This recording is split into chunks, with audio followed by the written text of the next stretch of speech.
જેમ જેમ અમુક રાઉન્ડ્સ આવતા હોય છે તો આ પ્લસ ઓર માઇનસની જે વાત હોય છે આવતી હોય છે અને ટૂંકમાં ધ્વનિબેન એ કહીશ કે ઈવીએમ અત્યારે કામ કરી રહ્યું છે એટલે કોઈ ઈવીએમ ઉપર જ્યારે એનડીએ જીતી જાય અને એના મુખ્યમંત્રી ઘોષિત થઈ જાય એટલે ઈવીએમ પર આજે સાંજે ઠીકરું ના ફોડે એટલા માટે આ રિઝલ્ટ જોઈ રહે કે બહુ સારી રીતે જે છે આપણા ચૂંટણી પંચે રાજ્ય ચૂંટણી પંચ બિહાર હજી એક લીડ ઘટી છે 100 બેઠકો ઉપર ભાજપનો ઉમેદવાર આગળ. બહુ બધા રાઉન્ડ્સ ખુલવાના બાકી છે ધ્વનિબેન અને આપણે બધાને આટલા ટાઈમથી ઇલેક્શન કવર કરતાં ખબર પડી ગઈ છે કે અમુક અમુક જે વિસ્તારો હોય છે એ વિસ્તારોમાં ચડ ઉતર થતી હોય છે. સરવાળે જનતા જનાર્દન હજી 98 બેઠક ઉપર કોંગ્રેસના ઉમેદવાર આગળ, 79 બેઠક ઉપર મહાગઠબંધનના ઉમેદવાર આગળ. આ ચિત્ર જે છે એ ટૂંક સમયમાં બદલાઈ જશે અને ટૂંકમાં મેં તમને જેમ કીધું છે કે બિહારને જે મુખ્યમંત્રી છે એનડીએના મળવા જઈ રહ્યા છે એમાં કોઈ અતિશયોક્તિ નથી અને એ જ મળવાના છે. ચલો 5ની 6 બેઠકો તો થઈ, 6 બેઠક ઉપર કોંગ્રેસના ઉમેદવાર આગળ છે.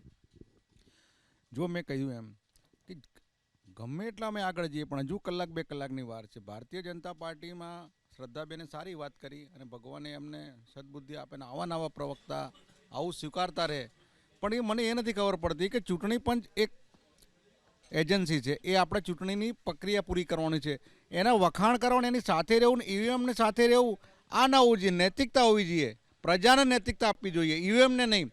જ્યારે જોવો ત્યારે રાહુલજી પ્રશ્ન ઉઠાવે છે ઈવીએમનો, ચૂંટણી વોટ ચોરીનો, ત્યારે ચૂંટણી પંચને જવાબ આપવાની જગ્યાએ ભાજપવાળા આપે છે. તમારે એવું તે શું ફાયદો છે એમાં, અથવા તો એવું તમારું શું ગઠબંધન છે કે તમારે ચૂંટણી પંચની વાતથી નારાજગી થઈ જાય? લીડ ઘટી છે એનડીએની. 95 બેઠક ઉપર એનડીએના ઉમેદવાર આગળ છે. 82 બેઠક ઉપર મહાગઠબંધન અને શરૂઆતી વલણમાં મોટી પાર્ટી આરજેડી સાબિત થઈ રહી છે. 72 બેઠક ઉપર આરજેડીના ઉમેદવારો આગળ છે. 95 બેઠક ઉપર એનડીએના, જેમાં ભાજપના 48 ઉમેદવારો, જેડીયુ 45 ઉમેદવારો આગળ છે. આરજેડી સૌથી મોટી પાર્ટી વલણોમાં અત્યારે જોવા મળી રહી છે. 72 ઉમેદવારો આરજેડીના આગળ છે અને કોંગ્રેસના 6 ઉમેદવારો અત્યારે આગળ છે. શ્રદ્ધાબેન, જુઓ, નાગજીભાઈ કહી રહ્યા છે કે અમે ચૂંટણી પંચના વખાણ કર્યા છે. હું ચૂંટણી પંચની કામગીરી છે, ભારતની નાગરિક છું એટલે મારા ચૂંટણી પંચ સાથે રહીશ, પાકિસ્તાન કે અફઘાનિસ્તાનના ચૂંટણી પંચ સાથે નહીં.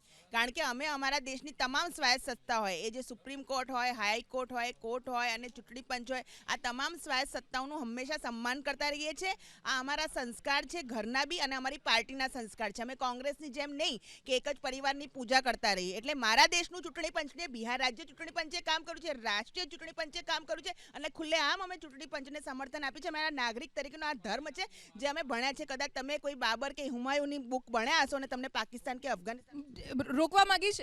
લીડ ઘટી છે એનડીએની. 91 બેઠક ઉપર એનડીએના ઉમેદવાર આગળ, પણ મહાગઠબંધનની લીડ વધી છે. 90 બેઠક ઉપર મહાગઠબંધનના ઉમેદવાર આગળ છે. શરૂઆતી બઢત બાદ બિહારમાં કાંટાની ટક્કર શરૂ થઈ ગઈ છે. લગભગ બંને અત્યારે એક સરખી બેઠક ઉપર લીડ મેળવી ચૂક્યા છે. 91 બેઠક ઉપર એનડીએ અને મહાગઠબંધન બંનેની લીડ એક સરખી, કાંટાની ટક્કર. શરૂઆતી વલણમાં એનડીએ અને મહાગઠબંધનની વચ્ચે અત્યારે સ્પષ્ટ લાગી રહી છે. હવે કહેવું અત્યારે શરૂઆતી વલણમાં મુશ્કેલ છે કે લીડ લેશે કોણ. નીતિશ અને તેજસ્વી બંનેના ચહેરા આપ ઉપર જોઈ રહ્યા છો અને બંનેના ચહેરાની સાથે આંકડો આપ જુઓ. 91 બેઠક ઉપર એનડીએ અને મહાગઠબંધન બંને લીડ મેળવી છે.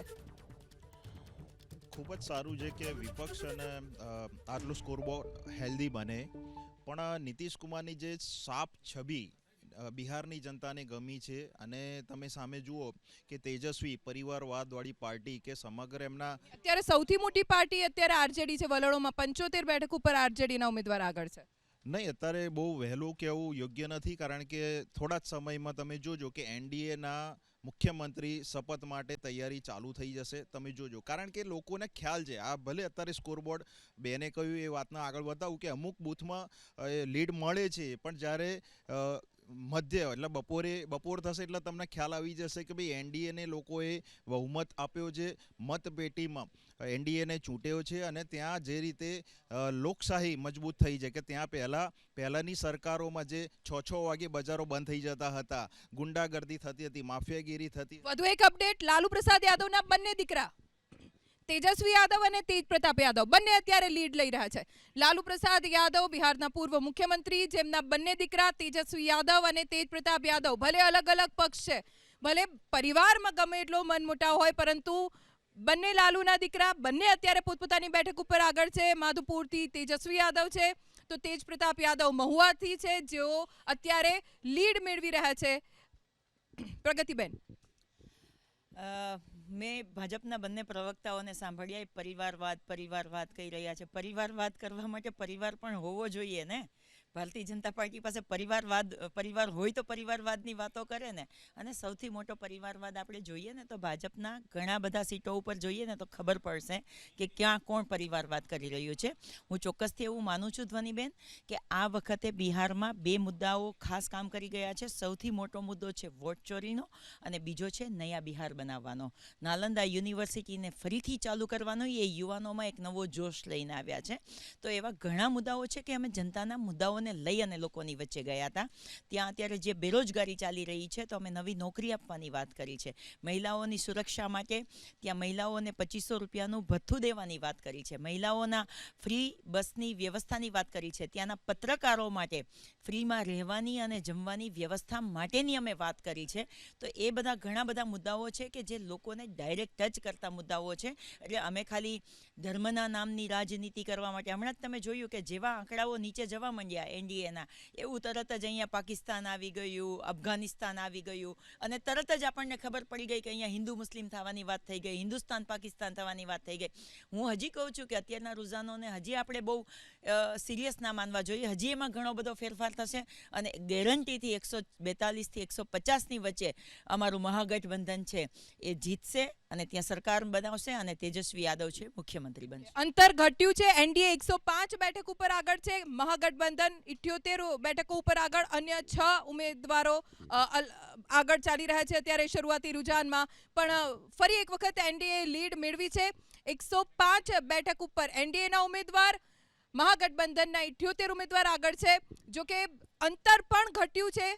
શરૂઆતી વલણમાં ભારે ઉથલપાથલ અત્યારે જોવા મળી રહી છે. હમણાં બંને એક જ સમાન બેઠકો ઉપર લીડ મેળવી હતી એનડીએ અને મહાગઠબંધને, પણ હવે ફરી પાછું એનડીએ લીડ લીધી છે. 105 બેઠક ઉપર એનડીએના ઉમેદવાર આગળ છે, જેમાં ભાજપના 52, જેડીયુના 51, એલજેપી અને હમના એક ઉમેદવાર. તો બીજી તરફ મહાગઠબંધનના 78 ઉમેદવારો આગળ છે, જેમાં મોટી પાર્ટી હજી પણ વલણોમાં આરજેડી છે. 69 ઉમેદવાર આરજેડીના આગળ છે, કોંગ્રેસના 8 ઉમેદવાર આગળ છે અને લેફ્ટના 1 ઉમેદવાર અત્યારે લીડ મેળવી ચૂક્યા છે. પણ શરૂઆતી વલણમાં ફરી એક વખત એનડીએ 100 ને પાર થઈ ગયું છે. પણ આ સદીનો આંકડો હજી પણ મહાગઠબંધનના નથી પહોંચી શક્યા ઉમેદવારો.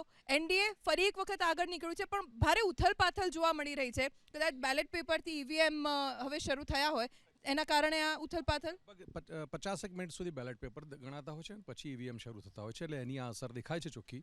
પણ ફરીથી હું એક વખત કહું છું કે કોંગ્રેસને અને મહાગઠબંધનને જે અલગ અલગ જબરજસ્ત સામા પવનની જે તરવાની વાત હતી, એમાંની થોડીક જો હું ઉલ્લેખ કરું તો ગઈ વખતે આપણે ચિરાગ પાસવાન જે છે એ અલગથી લડ્યા હતા અને જેડીયુની લગભગ 39થી 40 બેઠકો ઉપર એમને સ્પેસિફિકલી કહું તો હરાવ્યા હતા. કોણે? ચિરાગ પાસવાને.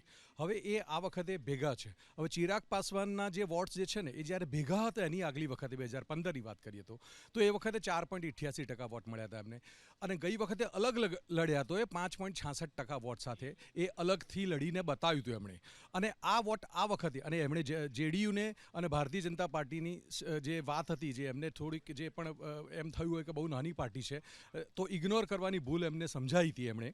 અને આ વખતે એ એનડીએની સાથે ગયા છે. એટલે 5.66%નો જે ગઈ વખતનો વોટનો વધારો છે સીધો જ છે ને ભારતીય જનતા પાર્ટીમાં આપણે ના ગણી, એટલે એનડીએમાં ના ગણી લઈએ તો એ 5% કે 4%ના તો વધારો એ લોકોએ એડ કર્યો જ છે. એની સામે હવે વિકાસની વાત આવે કે તો બિહાર એક એવા પ્રદેશમાંથી, બિહારનો પ્રદેશ છે કે ત્યાં આગળ ઇમોશનલ મુદ્દાઓ ઉપર વોટિંગ વધારે થાય છે, જ્ઞાતિવાદ અને ઇમોશનલ મુદ્દાઓ ઉપર. એટલે 48 દિવસમાં 15 બ્રિજ ભલે પડ્યા હોય વિકાસના નામે, બરાબર છે, લગભગ 56,000 કિલોમીટરના રોડ જે છે રાષ્ટ્રીય હાઈવે એ ભલે ધોવાઈ ગયા હોય, પણ તો છેલ્લા 1 મહિનામાં તમે 10,000 રૂપિયા આપી દીધા તો એ વોટિંગ સીધે 72% સુધી જઈ શકે છે. અને આ અસર એની છે. એટલે જો કોઈ એવું કહેતું હોય કે આ મેન્ડેટ જે છે એ ભારતીય જનતા પાર્ટીને નંબર સીટ વધારી છે 100% એમના ગઠબંધનને, પણ એના કારણો જે છે ને એ નીતિશ કુમારનું શાસન નહીં હોય ને. ચિરાગ પાસવાન ઉપરાંત આ વખતે જનસુરાજ સામે પાર્ટી લડેલા છે, એઆઈએમ અપડેટ મળી રહી છે. ચૂંટણી પંચનું પહેલું વલણ ચૂંટણી પંચ મુજબ રાજનગર ઓરાઈ બેઠક ઉપર ભારતીય જનતા પાર્ટીના ઉમેદવાર આગળ છે. ચૂંટણી પંચે પ્રથમ વલણ આપ્યું છે. ચૂંટણી પંચનું વલણ જેમાં ભારતીય જનતા પાર્ટીના 5 ઉમેદવાર આગળ છે.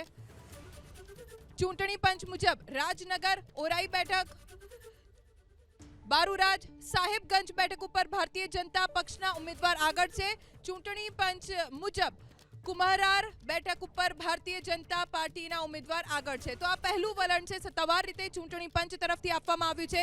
જોકે 111 બેઠક ઉપર એનડીએ, જેમાં ભાજપના 54 અને જેડીયુના પણ 54 ઉમેદવાર, બંને પક્ષ અત્યારે સરખી લીડ સાથે આગળ વધી રહ્યા છે એનડીએમાં. તો બીજી તરફ 75 બેઠક ઉપર મહાગઠબંધનના ઉમેદવાર, જેમાં મોટી પાર્ટી આરજેડી 66 ઉમેદવાર આરજેડીના આગળ છે, કોંગ્રેસના 8 અને લેફ્ટના 1 ઉમેદવાર આગળ છે.